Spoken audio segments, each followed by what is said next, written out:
مجھے کہنے لگے آپ کو یاد ہے 2011 میں آپ نواب شاہ آئے تھے؟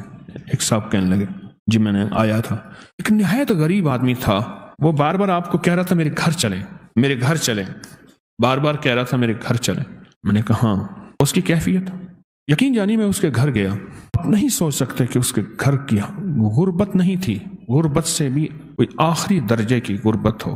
لاہور میں اس وقت سردی ہوگی 7-8 میں ہوگی، 11 میں ہوگی، کتنی ہے 11 میں ٹمپریچر ہوگا 6 ہے، اور اگر یہی -6 ہو جائے اور -32 ہو جائے تو پھر کیا حال ہوگا؟ ہر چیز جم جائے گی، ہر چیز جم جائے گی، ہڈیاں بھی، خون بھی، جسم بھی، ہر چیز جم جائے گی. سمجھ لیں کہ یہ آج لاہور کی جو سردی 6 پہ ہے، یہ -6 پہ اور -16 پہ غربت کی انتہا تھی اس گھر میں. میں نے دیکھا گھر کی کوئی چیز نہیں تھی، دیوار گری ہے نا تو پھر پرانی چادریں، پھر وہ چادر بھی پھٹ گئی ہے، پھر اس چادر کے ساتھ کوئی شاپر سی دیا ہے یا کوئی چیز سی دی ہے، کچھ بھی نہیں تھا. غربت کی بھی ہوتی ہے عجب صبح عجب شام. کرتا ہے سفر جب قافلہ راحت و آرام، راحت اور آرام کا قافلہ خود سفر کر جاتا ہے اس گھر سے. یہاں رخت اقامت کا سر انجام ہے بے جا، اس منزل پر خوف پہ آرام ہے بے جا، عقبا کے سوا یہاں کا ہر کام ہے بے جا، مانے دے نگی آرزو نام ہے بے جا. ہر چیز سفر کر جاتی. مجھے کہنے لگے کہ آج وہ خوشحال ہیں. وہ خوشحال نہیں ہیں، بہت زیادہ خوشحال ہیں. وہ صاحب مجھ سے کہنے لگے، وہ سندھ کے تھے، اور میں نے کہا میں ان کو کیا عمل بتایا تھا مجھے یاد نہیں. اس نے اشارہ کیا تو فوراً مجھے وہ سارا یاد آیا. انہیں میں نے 3 چیزیں بتائی تھی. گھر میں، پورے گھر میں چارپائی نہیں تھی، ایک چارپائی تھی تو اس پہ کپڑا ڈلا ہوا. مجھے کہنے لگے سائیں آپ یہاں بیٹھے، میں بیٹھا ہوں، نیچے چلا گیا. وہ چارپائی کا بانی ٹوٹا ہوا تھا، چھوٹا تھا، تو تھی بہت پرانی. یعنی آخری درجے کی مفلسی، غربت، تنگ دستی. میں نے ان سے 3 چیزیں انہیں بتائیں اور 3 وعدے لیے. پہلا وعدہ یہ لیا، فجر کے وقت رزق تقسیم نہیں ہوتا. آج ایک لفظ دے رہا ہوں، وہ لفظ یاد رکھیے گا. بخت تقسیم ہوتا ہے. بخت جب بیدار تھا بدبخت آنکھیں سو گئیں. بخت جب بیدار تھا بدبخت آنکھیں سو گئیں.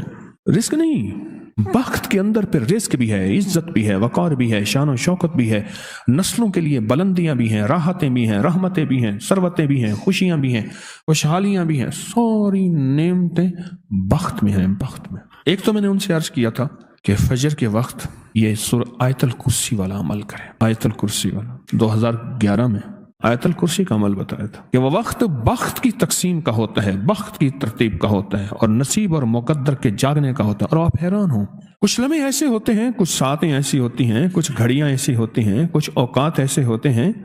تو ایک تو ان کو جو بخت نے آ کے لیا، ان کو جو بخت نے آ کے لیا، اس بخت کی بنیاد فجر، سنتیں گھر میں، اور آیت الکرسی پڑھیں اور گھر سے پڑھتے ہوئے جائیں، اور مسجد میں جتنی دیر انتظار نماز کا ہے اتنی دیر بیٹھ کے آیت الکرسی پڑھتے رہے. ایک تو یہ عمل میں نے انہیں دیا تھا اور انہوں نے کیا. دراصل ہماری طبیعتوں میں ہے کہ بس یوں چٹکی لگائیں اور ہو جائے. وہی وقت تھا سونا بنانے کا، وہی وقت تھا سونا بنانے کا، وہی وقت تھا. یہ آیت الکرسی اسم اعظم ہے. آیت الکرسی، اس کا لفظ اللہ سے شروع ہوتا ہے اور عظیم پہ ختم ہوتا ہے. اور میں نے ان سے عرض کیا کہ سارا دن پڑھنا ہے یا اللہ ہو یا عظیم. آیت الکرسی کا پہلا اللہ لا اور ختم وہو العلی العظیم. حضرت علی کرم اللہ وجہہ کا جو نام ہے وہ اللہ کے اسماء حسنہ سے ہے. اسماء حسنہ سے میرے اللہ کا نام ہے علی، العلی العظیم. ان سے میں نے عرض کیا اس وقت کہ سارا دن اس کو پڑھو، وضو بے وضو، سارا گھر سینکڑوں ہزاروں لاکھوں پڑھے اور بہت زیادہ پڑھے اور خوب پڑھے. اور انہوں نے پڑھا. یاد رکھیے گا، محنت شرط ہے پر محنت پہ فیصلے شرط نہیں. یہ میرا چھوٹا سا بول یاد رکھیں. محنت، دولت، مال، چیزیں، اسباب کے لیے محنت شرط ہے. ہاتھ پہ ہاتھ دھرنا ناپسندیدہ عمل ہے، پر محنت پہ فیصلے شرط نہیں ہے. یہ محنت پہ فیصلے بھی ہو جائیں یہ شرط نہیں کہ محنت پہ فیصلے ہو جائیں، یہ کبھی نہیں ہوا. اس کے ہاتھ میں ہے. مجھے اماں رحمت اللہ علیہ کے الفاظ یاد ہے. فرمان لگے پترو کلام بھی، اور تو اجازت مانگ دے اللہ کو. کلام بھی اوپر سے اجازت مانگتا ہے کہ اللہ میں اپنی تاثیر منتقل کروں یا نہ کروں. محنت شرط ہے پر محنت پہ فیصلے یہ شرط نہیں. یہ شرط نہیں، محنت شرط ہے، لازم کرنا ہے. لیس الانسان الا ما سعى. دوسرا میں نے ان سے عرض کیا کہ وظیفہ پڑھیں سارا دن، یا اللہ یا عظیم، یا اللہ یا عظیم. سارا دن پڑھیں، سارا گھر پڑھے یا اللہ یا عظیم. اور تیسرا ایک کام میں نے انہیں بتایا تھا کہ دن میں کچھ وقت صبح، کچھ وقت شام دنیا کے جتنے بھی پریشان لوگ ہیں نا ان کے لیے دعا کرنا، اپنے لیے نہ کرنا۔ کوئی دکھ، کوئی غم، کوئی مصیبت، کوئی بیماری، کوئی تکلیف، کوئی مشکل، کوئی ناکامی، کوئی پریشانی، اور اس میں اگر ایسے لوگوں کا تذکرہ ذہن میں آ جائے جو دشمن ہیں، حاسد ہیں، کینہ پرور ہیں، جادوگر ہیں، اگر ان کا تذکرہ ذہن میں آ جائے اور ان کا ذہن میں آ جائے، ان کے لیے بھی دعا کرنا، نکلے کی مشکل سے پر خوب کرنا۔ 3 کام دیے تھے میں نے، ایک صبح آیت الکرسی چند بار، کوئی تعداد نہیں۔ دوسرا سارا دن یا اللہ یا عظیم، کوئی تعداد نہیں، کھلا لیکن بہت زیادہ۔ اور تیسرا جذبے دیے تھے، یہ دعا نہیں ہے اصل میں، جذبے ہیں، جذبے ہیں، اور جذبے منتقل ہوتے ہیں، جذبے منتقل ہوتے ہیں۔ یہ جو ہے نا، اب تو مانگنے والے فقیر یہ لفظ نہیں کہتے، پہلے کہتے تھے سب کی خیر سب کا بھلا، اب تو میں نے نہیں سنا، جو دے اس کا بھی بھلا، جو نہ دے اس کا بھی بھلا۔ یہ جو نا سب کی خیر سب کا بھلا، اس میں سارے آئیں، مسلم غیر مسلم، ہر بندہ ہر طبقہ اس میں ہے، سب کی خیر سب کا بھلا، سب اسی میں آتے ہیں، سب اسی میں آتے ہیں۔ 3 کام میں نے بتائے تھے، انہوں نے میری بات کو قدردانی سے لیا، رب نے مفلسی اور مفلسی کی بھی انتہا سے تونگری کے دروازے، خوشحالی کے دروازے کھول دیے۔ اب یہ کتنی نسلوں تک چلتا ہے، یہ بھی ایک بات بتا دوں، یہ کتنی نسلوں تک چلے گا، پتہ نہیں کتنی نسلوں کے لیے فیصلہ ہوا۔ وہ نسلیں ہیں، بس ان نسلوں کے ساتھ بخت ہوگا، بلندی ہوگی، رزق ہوگا، ان نسلوں سے آگے ہمارے فیصلے نہیں ہیں۔ کیوں؟ اس نے محنت ہی اور کوشش ہی اتنی نسلوں کے لیے کی تھی، اس نے محنت کوشش ہی اتنی نسلوں کے لیے کی تھی، اس کے علاوہ اس نے کوشش کی ہی نہیں، لہذا اس کے مطابق اس کو مل گیا۔ یہ جو توجہات ہوتی ہیں نا، نسبتوں کی توجہات، یہ تونگری کے دروازے کھولتی ہیں۔ لیکن میرا رب میرے جذبے تولے گا، جب میرا رب میرے جذبے تولے گا، ان جذبوں کے بقدر پر تقسیم ہوگی۔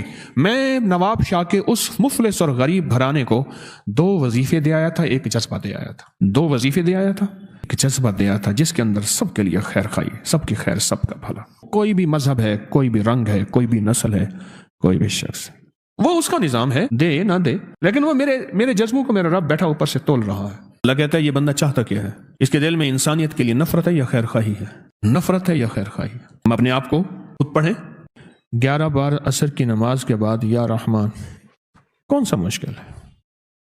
اور 11 بار عصر کی نماز کے بعد یا رحمان، کون سا ناممکن ہے؟ کوئی ناممکن نہیں، لیکن زندگی میں اس کے بہت نتائج اور بڑے کمالات ہیں، اور زندگی میں اس کے بہت زیادہ حیرت انگیز رزلٹ ہے۔ کوئی بندہ جس کو یا رحمان عصر کے بعد کا فائدہ ملا ہو؟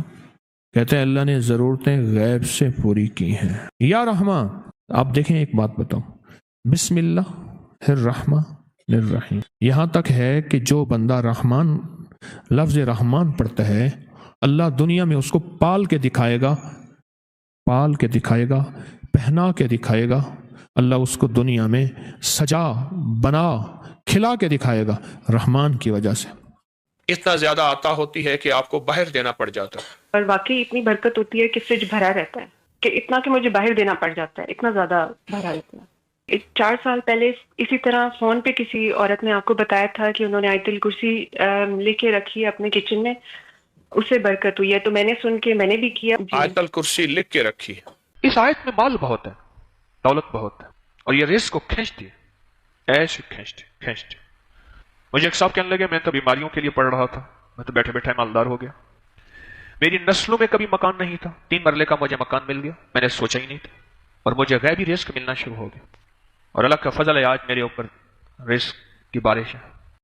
میں کہ میرے پاس گھر کی ضرورت کے لیے مائکرو اوون نہیں تھا، ایک خاتون نے اپنے لیے کہا کہ میں سالن گرم کر لیتی، اور میرا شوہر ایسا تھا کہ اس نے آج تک مجھے روٹیاں نہیں دیا تھا، کہتا بس روٹی کھا رہی ہے۔ کہنے لگا کہ آپ سے سنا تھا کہ سورۃ مائدہ کی آیت نمبر 114 اللہم ربنا انزل علینا مائدۃ من السماء، یہ آیت پوری 11 دفعہ میں نے ہر نماز کے بعد پڑھنا شروع کر دی، اپنے شوہر کی نیت کر کے پڑھتے کافی 1 مہینہ پڑھا، ہر نماز کے بعد 1 مہینہ پڑھا، صرف 1 مہینہ ہر نماز کا، اور اس 1 مہینے کا فائدہ یہ ہوا، ہر نماز کے بعد 1 مہینے کا، اور یہ خط میں لکھا ہے کہ میرا شوہر مجھے 10 روپے بھی نہیں دیتا تھا، 10,000 دے کے کہنے لگا جاؤ